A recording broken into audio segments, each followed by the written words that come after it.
नमस्कार दोस्तों, स्वागत है आप सभी का बाबू ज्ञानशाला के इस यूट्यूब चैनल पर।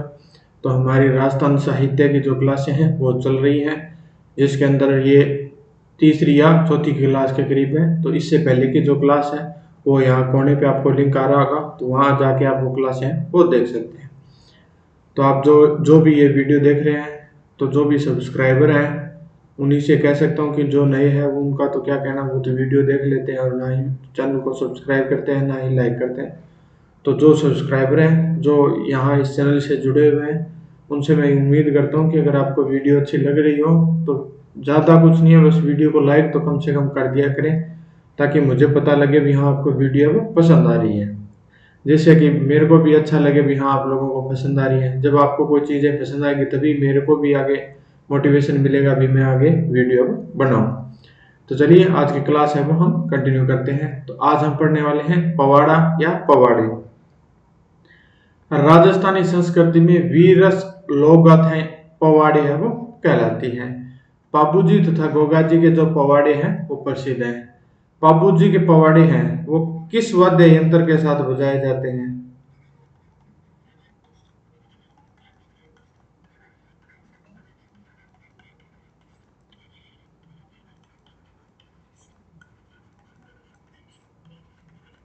ये जो क्वेश्चन है इसका आंसर है नीचे आप कमेंट बॉक्स में कमेंट करके बताना, क्योंकि ये मैं आपको बता चुका हूँ। नेक्स्ट है चौमासा। तो इस प्रकार के साहित्य में वर्षा ऋतु के 4 महीनों का उल्लेख है वो होता है। राजस्थान की जो संस्कृति है उसके अंदर चौमासा गीत है वो भी गाए जाते हैं। उसके बाद में अगर नेक्स्ट पॉइंट की बात करें तो नेक्स्ट पॉइंट आता है 12 मासा। तो इस प्रकार के साहित्य में 12 महीनों का उल्लेख है वो होता है।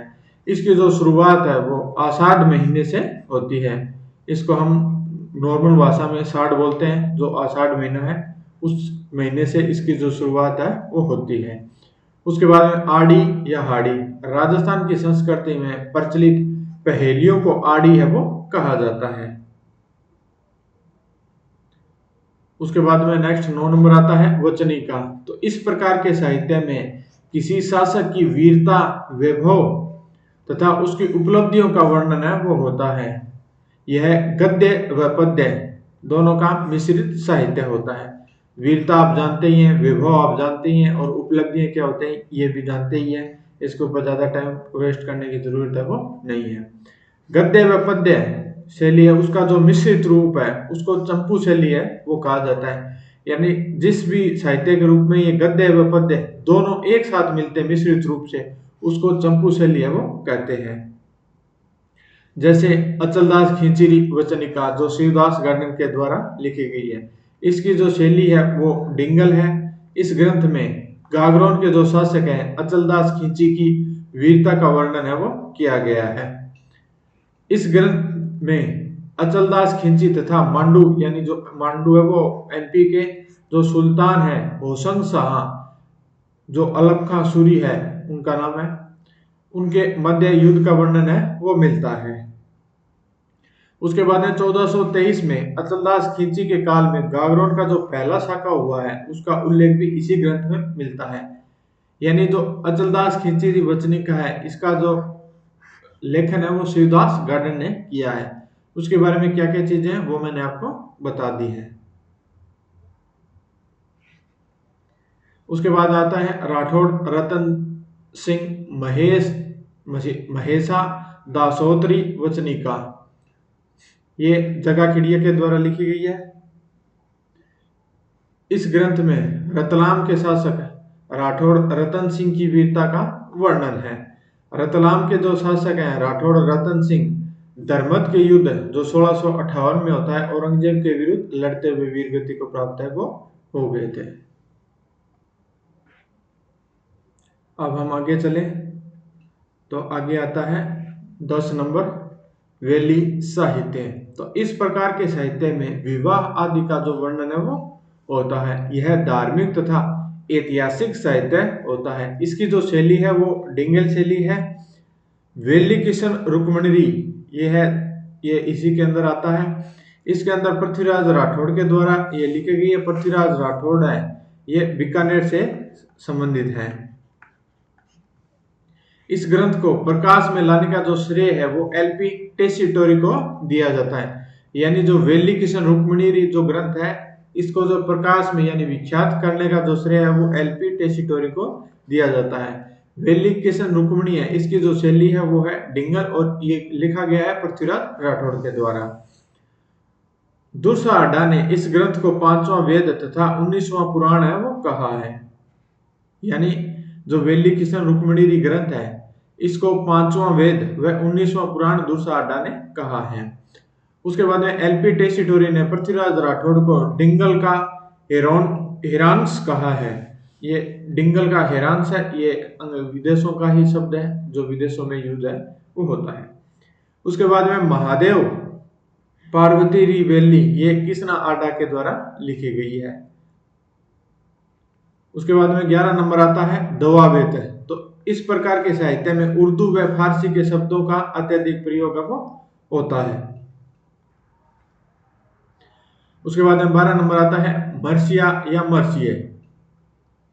ये क्या होते हैं कि किसी प्रतिष्ठित जो व्यक्ति है, यानी उस समय राजा ही होते थे या कोई ठिकानेदार है, तो उसकी मृत्यु के पश्चात लिखे गए शोक गीत हैं वो मर्सिया कहलाते हैं। बीकानेर के पृथ्वीराज राठौड़ ने सिवाना के शासक कल्ला रायमलोत के मर्सी है वो लिखे हैं। ये इंपॉर्टेंट है, तो इसको आप लोग है वो ध्यान में रखना कि पृथ्वीराज राठौड़ ने सिवाना के जो शासक है कल्ला रायमलोत के मर्सी है वो लिखे थे। ये सबसे ज्यादा इंपॉर्टेंट है, मर्सी के अंदर माना जाता है।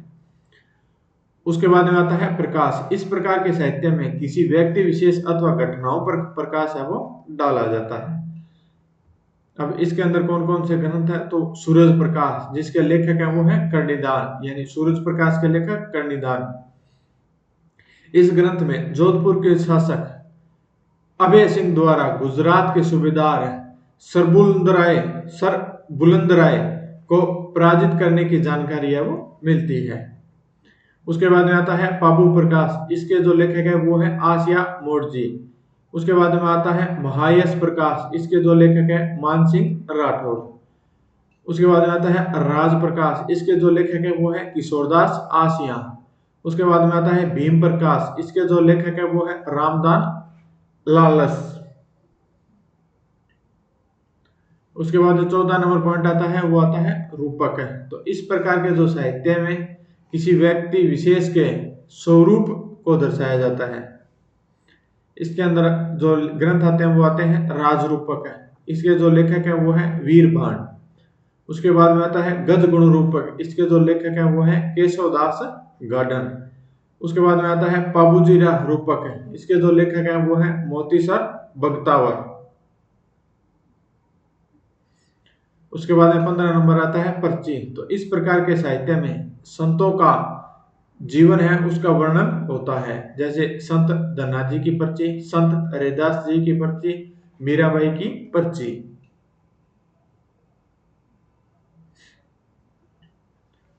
उसके बाद में आते हैं प्रमुख जो हमारे साहित्यकार हैं वो।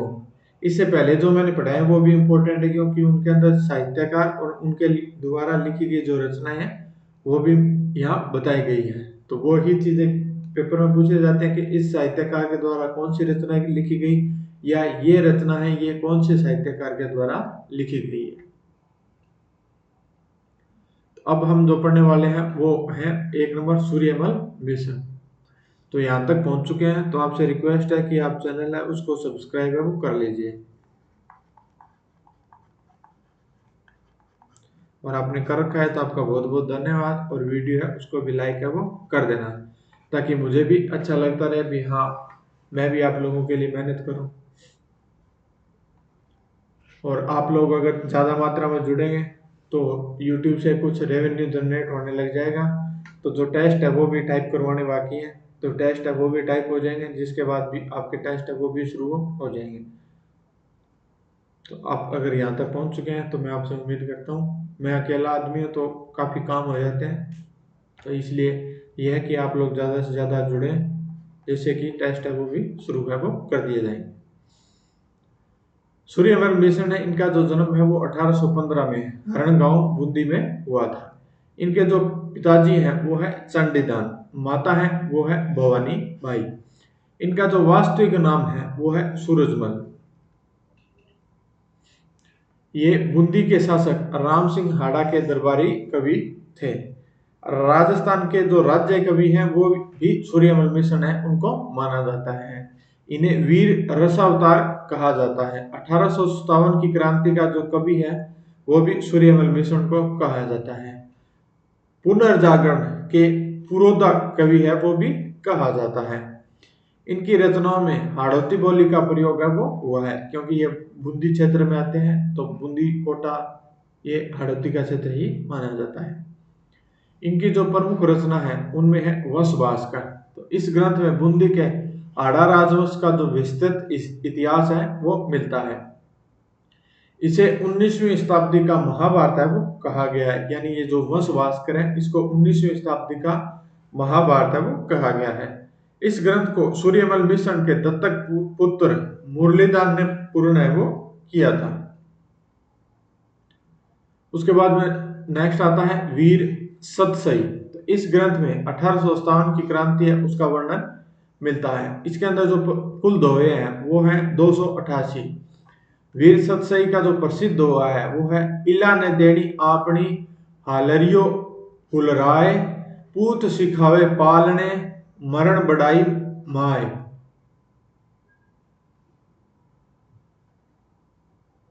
तो ये वीर सतसई है, इसका प्रसिद्ध दोहा है, बाकी ये ज्यादातर आपसे पूछा नहीं जाएगा। अब इनकी जो अन्य रचनाएं हैं उनमें छंदमयुग, रामर जाट, धातु रूपावली, सतीरासो, बलवंत विलास, ये इनके जो प्रमुख है ग्रंथ है वो है। उसके बाद में नेक्स्ट आता है ईश्वरदास बारठ। तो ईश्वरदास जो बारठ है इनका जो जन्म स्थान है वो भादरेस बाड़मेर के अंदर है। ये जोधपुर के जो शासक हैं राव मालदेव के दरबारी कवि रहे हैं। इनकी जो उपाधि है वो है इसरा परमेशरा। इन्हें पश्चिमी राजस्थान के लोक संत के रूप में मान्यता प्राप्त है। मोरबी गुजरात में इनका मंदिर है वो बना हुआ है।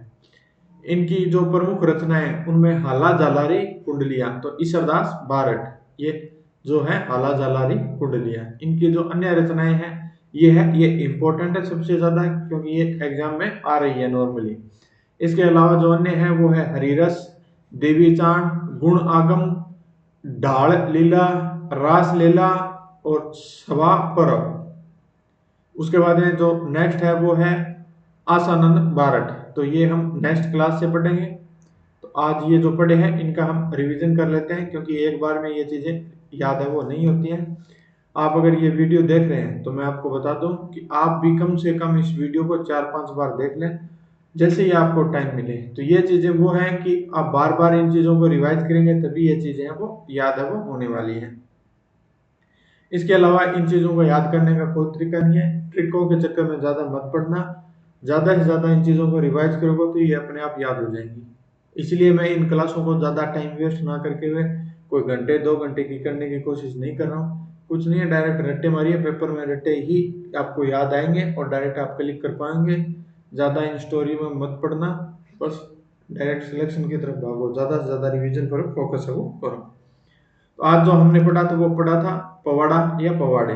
राजस्थान संस्कृति में वीर रस गाथाएं हैं वो पवाड़े वो कहलाती हैं। तो ये चीज आप ध्यान में रखना, क्योंकि कई बार ये जो शब्द से रिलेटेड क्वेश्चन है वो पूछे जाते हैं कि वीर रस की जो लोक गाथाएं हैं वो किन में मिलती हैं। तो पवाड़े, चौमासा, इस तरह से ये नाम है ये दे सकते हैं, क्योंकि ये चीजें साहित्य के अंदर आती हैं। लेकिन इनसे रिलेटेड क्वेश्चन वो नॉर्मली तो देखने को नहीं मिलते हैं, लेकिन अगर मिल जाएंगे तो फिर हमने साहित्य पढ़ भी लिया और हमारा क्वेश्चन भी सही नहीं हुआ। तो इसलिए इन क्लासों को है वो कई बार देख लेना और कंप्लीट है वो देखना। तो पवाड़ा या पवाड़े, तो वीर रस की जो लोक गाथाएं हैं उनको पवाड़े है वो कहते हैं। पाबूजी तथा गोगा जी के जो पवाड़े हैं वो प्रसिद्ध हैं, और पाबूजी है उनके जो पवाड़े हैं वो किस वाद्य यंत्र के साथ बजाए जाते हैं तो ये आप कमेंट बॉक्स में बता देना। मैं उम्मीद करता हूँ कि आप लोगों ने ये चीज़ पढ़ ली होगी। अगर नहीं पढ़ी है तो जो लोक देवता लोक देवियों की क्लासें हैं वो जाके देखिए। और वो भी अगर आपके पास देखने का टाइम नहीं हो सकता है कि आप लेडीज हो, घर का काम वगैरह भी आपको हो जाता है, तो कोई बड़ी दिक्कत की बात नहीं है। रिवीजन क्लास होंगी, उनके अंदर मैं कंप्लीट सिलेबस है वो फिर से करवाऊंगा, और टेस्ट सीरीज है वो भी मैं करवाने की सोच रहा हूँ, लेकिन अभी तक आप लोग ज़्यादा जुड़े नहीं हैं तो टेस्ट सीरीज तो अभी शुरू नहीं करवाई जा सकती। अगर आप लोग ज़्यादा जुड़ जाएंगे तो टेस्ट सीरीज है वो शुरू करवा दी जाएगी। उसके बाद में आता है चौमासा। तो इस प्रकार के जो साहित्य है चौमासा, इसके अंदर वर्षा ऋतु को 4 महीनों का उल्लेख है वो मिलता है, और राजस्थान की जो संस्कृति है उनके अंदर चौमासा गीत है वो भी गाए जाते हैं। तो चौमासा नॉर्मली जो राजस्थान में रहने वाले लोग हैं जो ग्रामीण क्षेत्र से जुड़े उनको तो पता है कि चौमासा क्या होता है, लेकिन जिनको नहीं पता है तो उनको बता दें। उसके बाद में आता है 12 मासा। तो इस प्रकार के साहित्य में 12 महीनों का उल्लेख है वो होता है। इसकी जो शुरुआत है वो आषाढ़ महीने से होती है। उसके बाद में आड़ी या हाड़ी। तो राजस्थान संस्कृति में जो प्रचलित पहेलियां हैं उनको आड़ी कहा जाता है। उसके बाद में आता है वचनिका। तो वचनिका के अंदर किसी जो शासक है उसकी वीरता, वैभव और उसकी जो उपलब्धि है उसका वर्णन है वो मिलता है। यह गद्य व पद्य का मिश्रित साहित्य है, और गद्य व पद्य का जो मिश्रित साहित्य है उसको चंपू शैली है वो कहते हैं। जैसे अचलदास खिंचीरी वचनिका, शिवदास गार्डन। अचलदास खिंचीरी वचनिका है जो शिवदास गार्डन के द्वारा लिखी गई है। इसकी जो शैली है वो है डिंगल। इस ग्रंथ में गागरोन के जो शासक अचलदास खिंची है उनकी वीरता का वर्णन इसके अंदर है। अचलदास जो खिंची है, इस ग्रंथ के अंदर अचलदास खिंची तथा एमपी के जो सुल्तान है हुसैन शाह उनके मध्य हुए युद्ध का वर्णन है। और 1423 में जो अचलदास खिंची के काल में गागरोन का जो पहला शाखा हुआ है उसका उल्लेख भी इसी ग्रंथ के अंदर मिलता है। उसके बाद में राठौड़ रतन सिंह महेश दासोदरी वचनिका जो जगा खड़िया के द्वारा लिखी गई है। इस ग्रंथ में रतलाम के जो शासक हैं राठौड़ रतन सिंह उनकी वीरता का इसके अंदर वर्णन है। रतलाम के जो शासक हैं राठौड़ रतन सिंह, उनके जो धर्मत के जो युद्ध हुआ था जो औरंगजेब के विरुद्ध वीर गति को लड़ते हुए प्राप्त हो गए थे उसका वर्णन इसके अंदर मिलता है। तो धर्मत का जो युद्ध है वो 1668 के अंदर हुआ है। उसके बाद में आता है वैली साहित्य है। तो इसके अंदर विवाह आदि का वर्णन है इसके अंदर मिलता है। यह धार्मिक तथा ऐतिहासिक जो साहित्य है वो होते हैं। इसकी जो शैली है वो डिंगल है। और जो वैली किशन रुक्मिणी है इसके जो रचयिता है वो है पृथ्वीराज राठौड़। इसकी जो शैली है वो है डिंगल शैली। उसके बाद है वैली किशन रुक्मिणी है। इस ग्रंथ को जो प्रकाश में यानी विख्यात करने का जो श्रेय है वो एलपी टेसिटोरी को जाता है। और इस ग्रंथ को दूसरा आडा ने 5वां वेद व 19वां पुराण है वो बताया है। एलपी टेसिटोरी ने पृथ्वीराज राठौड़ के इस वैली किशन रुक्मिणी ग्रंथ को डिंगल शैली का हेरांश है वो कहा है। महादेव पार्वती वैली है वो कृष्णा आडा के द्वारा लिखी गई है। नेक्स्ट आता है दवावेद। तो दवावेद ये जो साहित्य है ये उर्दू व फारसी के शब्दों का इसके अंदर सब अत्यधिक प्रयोग वो किया जाता है। उसके बाद में आता है मर्सिया या मर्सिये। ये किसी प्रतिष्ठित व्यक्ति की मृत्यु के पश्चात लिखे जाते हैं जिनको मर्सिया या मर्सिये कहते हैं। उनकी जो वीरता के द्वारा जो युद्ध में उनकी मृत्यु हुई थी उनके बारे में। तो बीकानेर के जो पृथ्वीराज राठौड़ है उन्होंने सिवाना के जो शासक है कल्ला राय मलोद उनके ऊपर मर्सिये लिखे थे। ये कहते हैं कि इनके जिंदा रहते ही ये मर्सिये लिख दिए गए थे। इन्होंने कहा था कि तुम मेरे मर्सिये लिख, और जितनी वीरता के साथ तू मेरे मर्सिये लिखेगा मैं उससे ज्यादा वीरता के साथ युद्ध में लड़ते हुए वीरगति को प्राप्त हो जाऊंगा। नेक्स्ट आता है प्रकाश। इसमें साहित्य के किसी व्यक्ति विशेष अथवा घटनाओं पर प्रकाश है वो डाला जाता है।